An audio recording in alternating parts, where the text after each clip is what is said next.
period yang normal, apa period yang tak normal?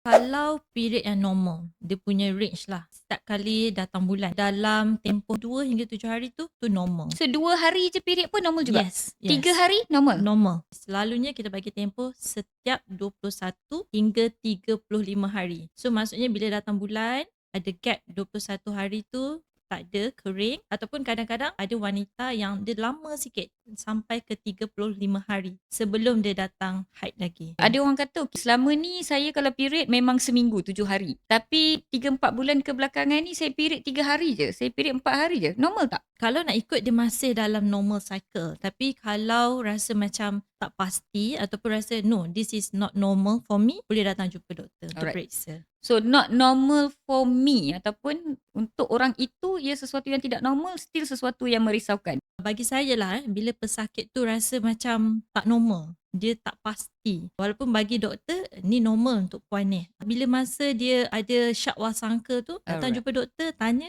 dan periksa. Bila you kata bila tak normal, rasa tak sedap hati, better pergi check lah. Betul? Sebab Betul. it could be normal, it could be masalah lain. I think that's what in your mind kan? Betul. Kalau nak kata masalah lain tu, apa yang boleh menyebabkan sesuatu period itu tidak normal? Jadi saya nak cakap dulu yang tidak normal ni bila saya tengok di media sosial. Dia orang kata sama ada period dia orang panjang sangat. Sampai 14 hari, 15 hari. Itu memang tak normal. Tak normal Tak normal. Ada yang kata period dia orang terlampau banyak. Sampai setiap sejam 2 jam kena tukar pad.